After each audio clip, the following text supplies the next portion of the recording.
Whatever has been responsible for your successes in life to date may be a good indication of what you should be doing in the future.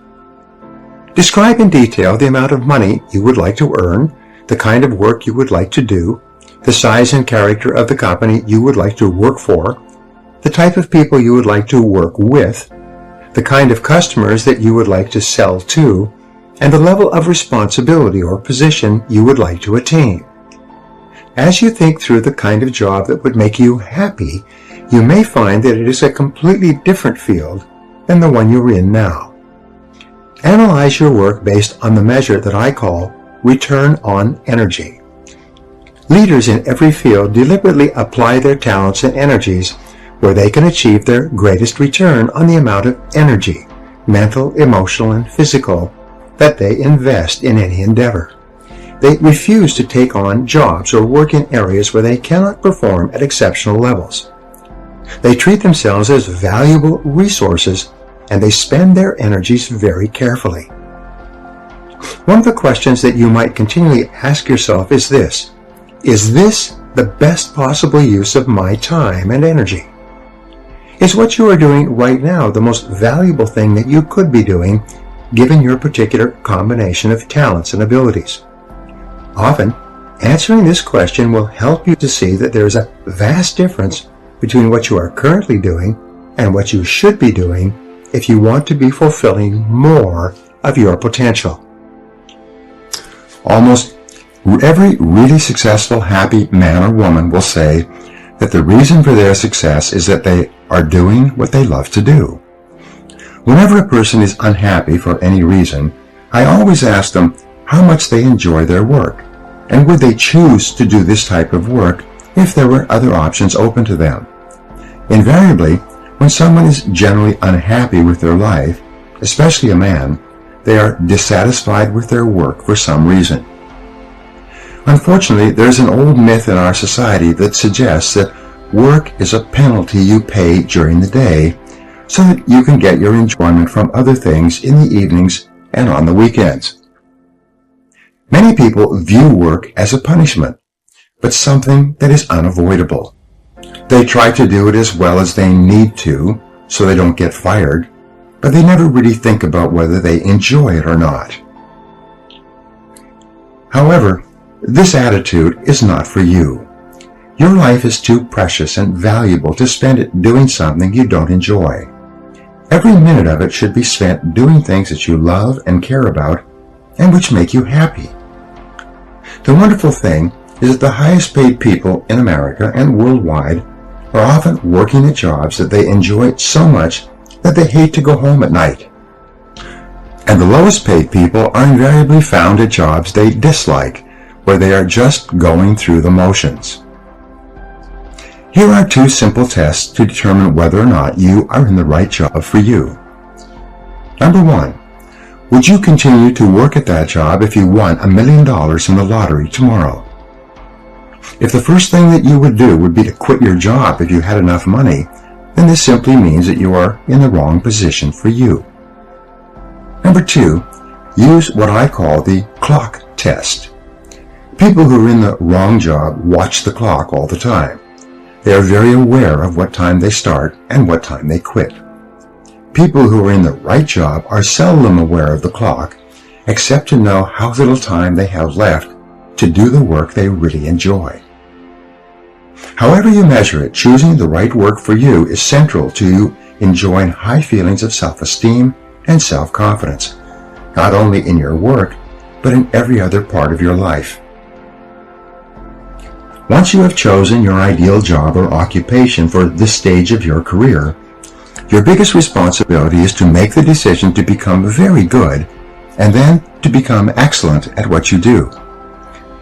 Men and women who are good at what they do and who know that they are good at what they do are very different from those who are only average. They walk and talk and dress and behave differently. They have an attitude of assurance and certainty about themselves, which causes them to stand out in any group. They have a deep down sense of self-worth and self-confidence that is evident to everyone around them. This brings us to a very important mental principle called the law of accumulation. The application of this law is a fundamental reason for success in every field, including yours. This law says that every great life or great career is an accumulation of hundreds and perhaps thousands of efforts that nobody ever sees or appreciates. Great success is the result of countless hours, maybe even months and years of preparation and hard work toward the goal of becoming very good at what you are doing. This law of accumulation says that life is very much like a balance sheet, with both credits and debits. Every time you do something positive to enhance your abilities and to improve your life, you get a credit on the credit side of your ledger. Every time you waste your time or neglect to take advantage of an opportunity to learn and grow, you get a debit on the debit side of your ledger. Here's the key. Everything counts. Everything that you do or fail to do is written down and totaled up on your balance sheet. Everything that you do or fail to do counts in some way. Nothing is neutral. Everything is either moving you toward a better life or moving you away from it. Everything counts. A successful, happy, self-confident person is an individual who has consciously and deliberately built up a lot of credits on his or her balance sheet. An unhappy, negative, or insecure person is a person who has a lot of debits on his or her balance sheet. And since the only things that count are your actions, it seems that every positive and constructive action you engage in adds up and increases your levels of self-confidence and self-esteem. Perhaps the most important corollary of the law of accumulation is what is called the law of incremental improvement. This is really the law that explains how you move from wherever you are to the top of your field. This is the law that explains all great success in America or anywhere else in the world. This law simply states that a person becomes good at his or her chosen field by improving incrementally, continuously, over a long period of time. Use the 3% formula to invest in yourself. To guarantee your lifelong success, make a decision today to invest 3% of your income back into yourself. This seems to be the magic number for lifelong learning. According to the American Society for Training and Development, this is the percentage that the most profitable 20% of companies in every industry invest in the training and development of their staff.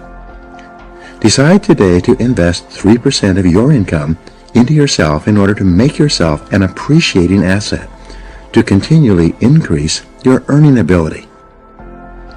If your annual income goal is $50,000, resolve to invest 3% of that amount, or $1,500, back into yourself each year to maintain and upgrade your knowledge and skills.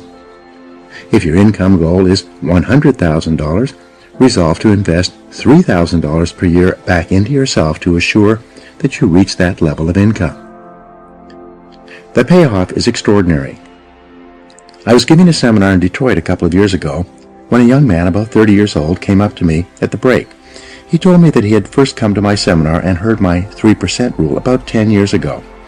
At that time, he had dropped out of college, was living at home, driving an old car, and earning about $20,000 a year as an office-to-office salesman. He decided after the seminar that he was going to apply the 3% rule to himself, and he did so immediately. He calculated 3% of his income of $20,000 would be $600. He began to buy sales books and read them every day. He invested in 2 audio learning programs on sales and time management. He took 1 sales seminar. He invested the entire $600 in himself in learning to become better. That year his income went from $20,000 to $30,000, an increase of 50%. He said he could trace the increase with great accuracy to the things he had learned and applied from the books he had read and the audio programs he had listened to. So the following year he invested 3% of $30,000, a total of $900 back into himself. That year his income jumped from $30,000 to $50,000. He began to think, if my income goes up at 50% per year by investing 3% back into myself, what would happen if I invested 5%? The next year, he invested 5% of his income, $2,500, into his learning program. He took more seminars, traveled cross-country to a conference, bought more audio and video learning programs, and even hired a part-time coach. And that year, his income doubled to $100,000. After that, like playing Texas Hold'em, he decided to go all in and raised his investment into himself to 10% per year. He told me that he'd been doing this ever since. I asked him, how has investing 10% of your income back into yourself affected your income? He smiled and said, I passed $1 million in personal income last year, and I still invest 10% of my income in myself every single year. I said, wow, that's a lot of money. How do you manage to spend that much money on personal development? He said, it's hard. I have to start spending money on myself in January in order to invest it all by the end of the year. I have an image coach, a sales coach, and a speaking coach. I have a large library in my home with every book, audio program, and video program on sales and personal success I can find. I attend conferences both nationally and internationally in my field, and my income keeps going up every year. There are 3 simple steps to become the best. Becoming one of the top people in your field requires discipline and application more than anything else. There are 3 simple steps that you can follow to become the very best in your field. 1. Read 60 minutes in your field each day. Turn off the television and the radio. Put aside the newspaper and read material about your field for 1 hour each day before you start working. 2. Listen to educational audio programs in your car. Start them and stop them as you listen so that you can reflect on what you have just heard and think about how you can apply the ideas to your work. 3. Attend courses and seminars in your field regularly. Seek them out. Take online courses in the convenience of your own home. Courses that enable you to upgrade your skills and give you important ideas that you can use to be even more successful. The power of compound learning, like compound interest, is quite amazing. The more you learn, the more you can learn. The more you learn, the better your brain functions and the smarter you get. Your memory and retention rate improves. The more you learn, the more relationships you find between something you learned at one time and something you learned at another time. Never stop learning and growing. The achievement of mastery. How long does it take to achieve mastery in your field? According to the experts, the acquisition of mastery requires about 7 years or 10,000 hours of hard work. It takes 7 years to become a master salesperson. It takes 7 years to become a successful business person. It takes 7 years to become an excellent diesel mechanic. It takes 7 years to become an excellent brain surgeon. It seems to take 7 years or 10,000 hours of hard work to get to the top of any field. So you might as well get started. The time is going to pass anyway. The starting point of your achieving mastery is for you to commit to excellence. I've never met a person who made a decision to get into the top 20% in their field who did not eventually achieve it. And I never met a person who got there having not made that decision. Making the decision and then following up with continuous, purposeful, disciplined action is essential. Create a long-term vision for yourself in the area of personal growth. Project forward 5 or 10 years and imagine that you were developed fully in every important part of your life. Idealize and see yourself as outstanding in every respect. Refuse to compromise on your personal dreams. What level of skill or ability would you have in your field? What level of status and prestige would you have attained as the result of your superb performance at what you do? What kind of work would you be doing, and at what level would you be doing this work? How would you think and feel about yourself as the result of being one of the very best at what you do? If you had no limitations at all, what would be your vision for how you would develop yourself in the months and years ahead? Now, take your vision and crystallize it into specific goals. Here's a good way to start. Take out a piece of paper and write down 10 goals that you would like to achieve in the area of personal and professional development in the months and years ahead. Write in the present tense, exactly as if you were already the person you intend to be. Determine exactly what you want to be able to do. Decide the person you want to become. Describe exactly what you will look like when you become truly excellent in your field and your personal life. Then, review this list of 10 goals and select the one goal that, if you achieved it, would have the greatest positive impact on your life and on your career. Put a circle around that goal and move that goal to a clean sheet of paper. Create a schedule for achieving this goal. Set deadlines for achieving certain benchmarks. Set sub-deadlines as well. Make a list of everything that you can think of that you'll have to do to achieve personal excellence in that area. Organize your list into a plan by setting priorities on each of the items. Gather the books, materials, equipment, and other resources you will need to begin working on yourself and your goal. Then, take immediate action on at least one item in your plan to get the process started.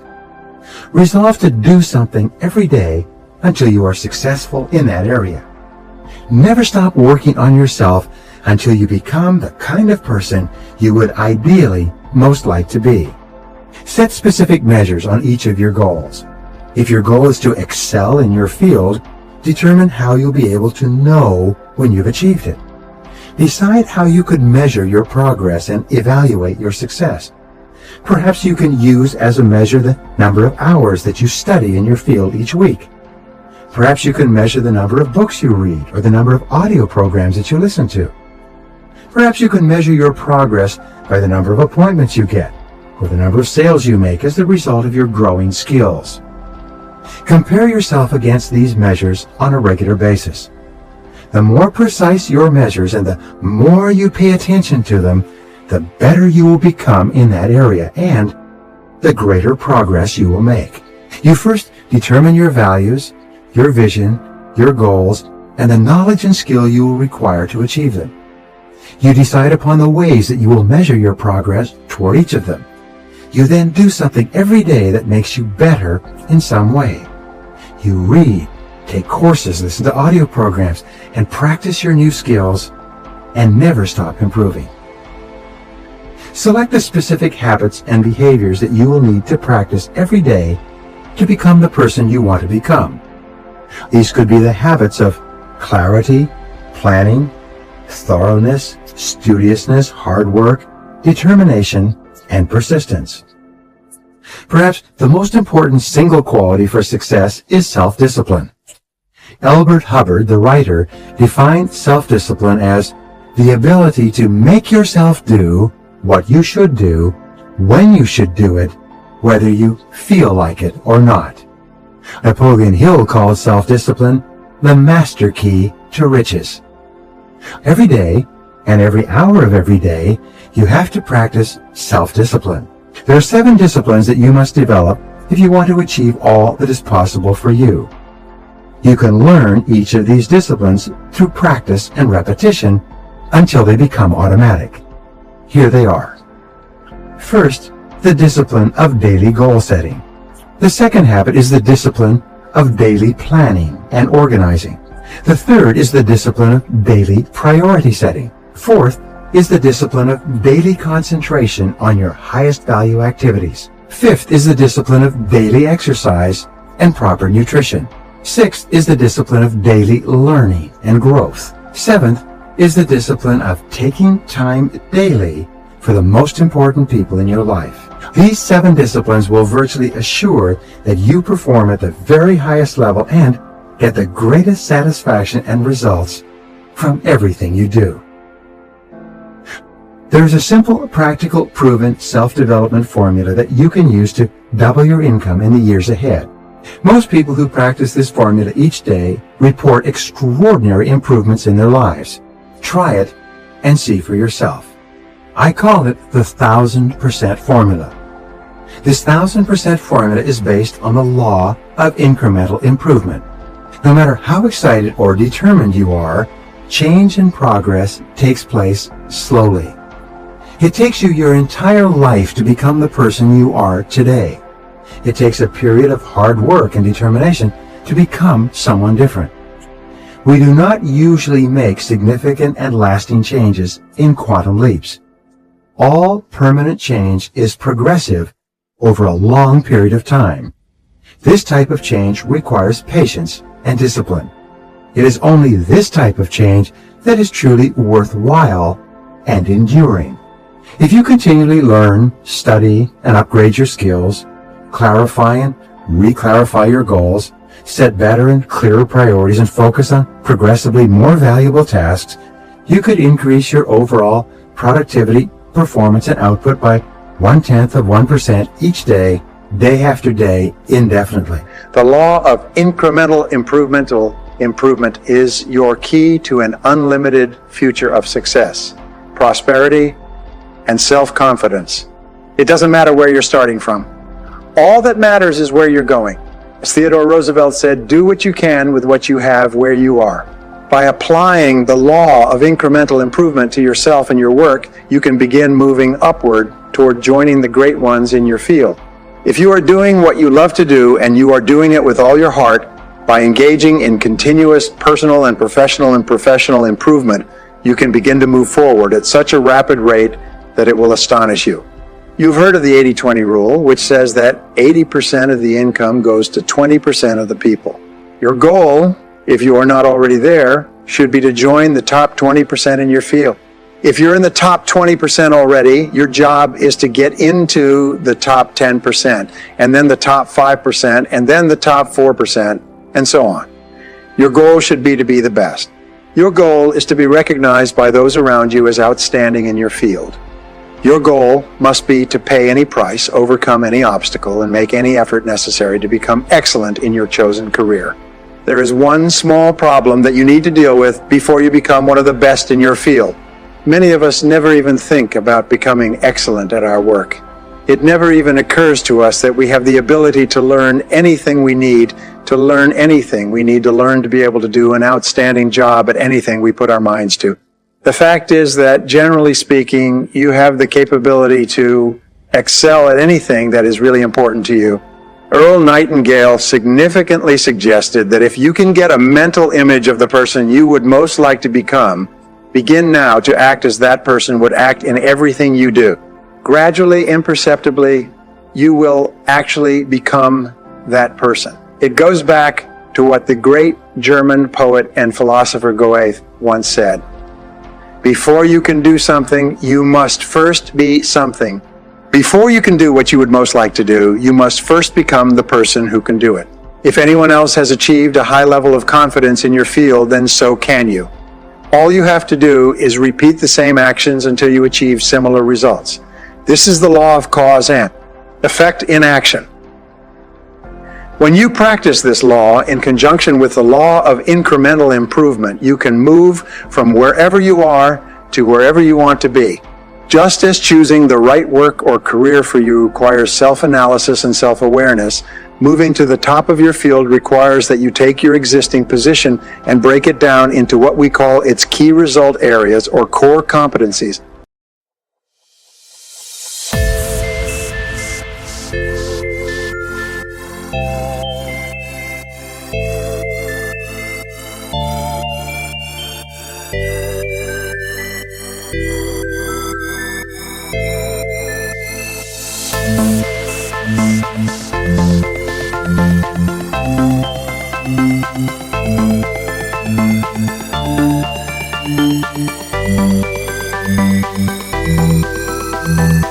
Thank you.